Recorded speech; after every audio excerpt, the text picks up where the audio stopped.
Hi guys! Magandang umaga sa inyong lahat. Kamusta naman kayo? So, it's Thursday. So, 4 consecutive days na tayo na magkakasama ng umaga. So, I'm really happy guys na nagkakaroon ng pagkakataon na makapag-content. So, if you will be asking me, ano ba ginagawa ko in the morning? Nag-aalarm po ako normally alas 6 ng umaga kasi gusto ko nagigising ako ng maaga. Tapos morning pa lang, nagbabasa na akong Bible kasi mas fresh yung utak ko. Mas na-absorb ko talaga lahat ng mga verses and I'm the type of person kasi na morning person ako. Pag gabi na, pag dumidilim na, medyo nag-shut off na yung utak ko. Pero pag morning, sobrang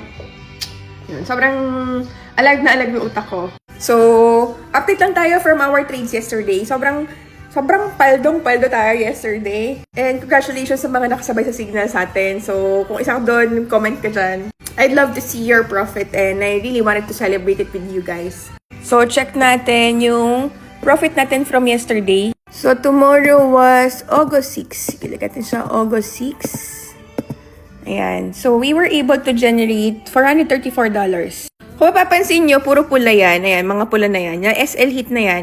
Hindi po yan SL hit talaga. Positive po siya. It's just that, na-hit niya po yung trailing stop natin. Kasi po ang ginagawa ko normally, kapag positive na yung trades ko, to omit the risk na mag-reverse yung market and then hindi ko pa makuha yung profit, tinataas ko na yung stop loss ko. At least naka-trail na siya. Just to secure the profit. But however, ayan, marami tayong mga na-hit na mga naka-trail. Pero we were able to generate $434 yesterday. This is actually beyond my trading plan. But I'm just really happy na we're able to generate yesterday 23,000 pesos. Napakalaking bagay na nun. And yung 15K kasi ginamit ko to buy phone for my another trading phone. And I like it. It's super cute. Meron palang ganitong iPhone na ang liit niya. Ano siya, iPhone mini siya. Pero super liit niya, super cute niya. Ang sarap niya ipang trade, guys. Anyway guys, mag-live na muna tayo. So later na lang ulit. And guys, ano tayo?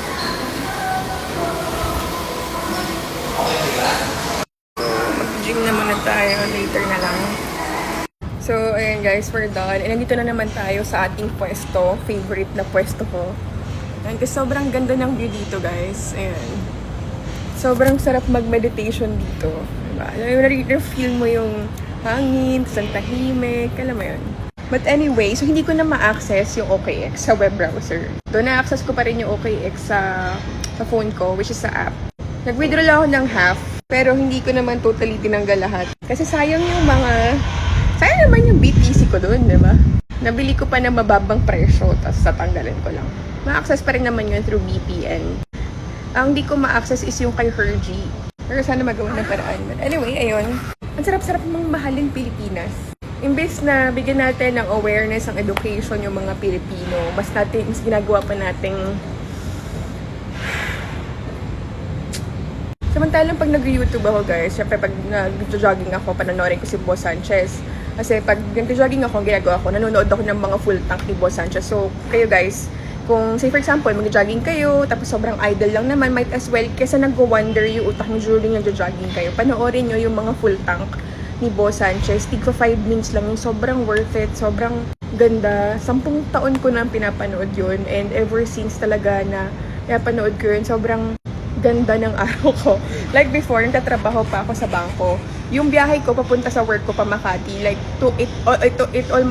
it always takes me like parang mga 2 hours papunta sa Makati from Marikina. Ang ginagawa ko is nagpo-play lang ako sa car ko ng mga videos ng full tank ni Boss Sanchez. Kaya sobrang nung time na na-meet ko siya, sobrang starstruck ako. So parang alam mo, pinapanood lang kita noon. Diba? Parang gano'n. So, I'm also part of TRC, by the way.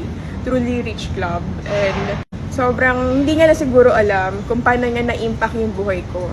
Kaya guys, okay lang na magkaroon kayo ng mga virtual mentors. Hindi kailangan na makilala kayo ng mga virtual mentors nyo na yon. Pero, if meron kayo online na mga napapanood na nakakatulong sa inyo, financially, emotionally, spiritually, yung overall well-being nyo mas nagbo-boost. Kahit hindi kayo kilala ng mentor na yon, mapa-author yon, vlogger, podcast, spend time with them through kahit virtual lang. Kasi sa totoo lang, malaki yung mababago sa buhay nyo. And si Boss Sanchez has been my virtual mentor.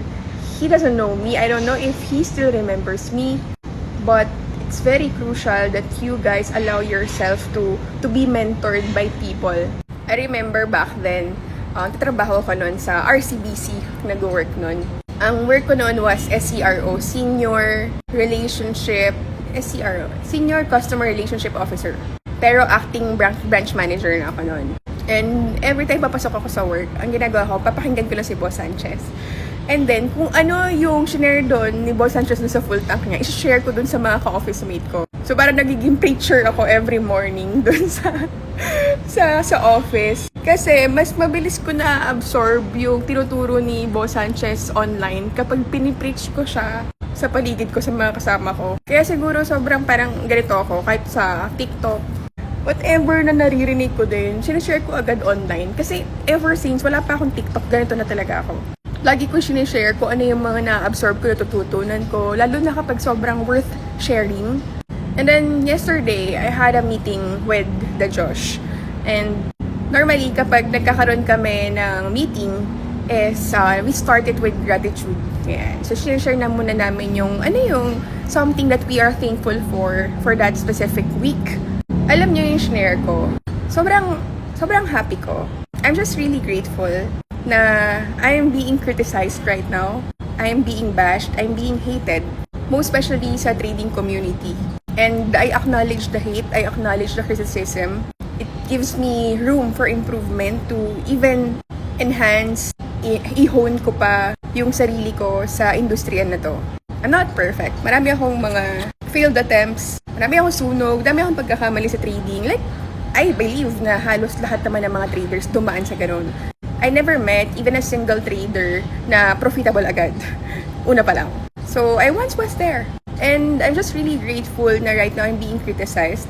Kasi it gave me more space to seek God even more. Honestly, this is that time that I felt God even more. During the time that I'm being anxious, I'm being attacked, I'm being pulled down. Like, I feel like everyone hates me.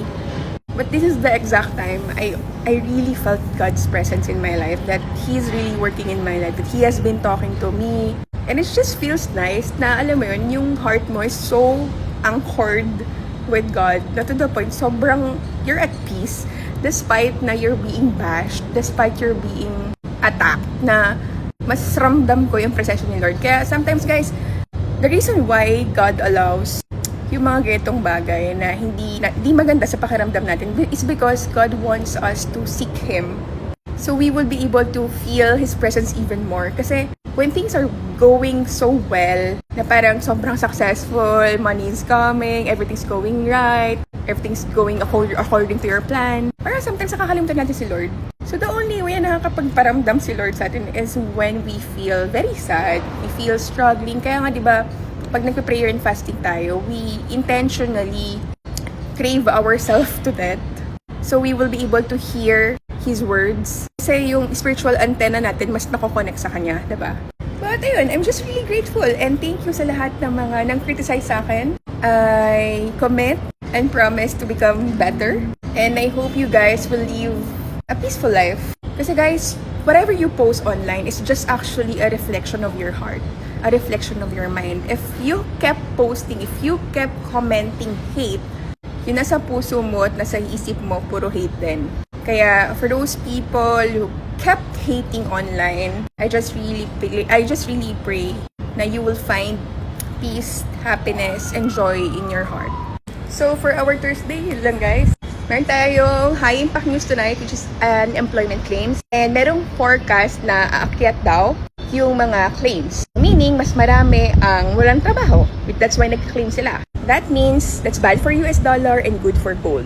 So if you have been trading gold and if you're gonna be looking at the daily time frame, makikita mo na it's about to reach the resistance, a very, very strong resistance. And I'm not sure, but I hope na magkaroon na ng breakout and umakyat na ng tuloy-tuloy. So ayun lang guys. And have a great day ahead. And good luck sa mga trades natin later. Good morning!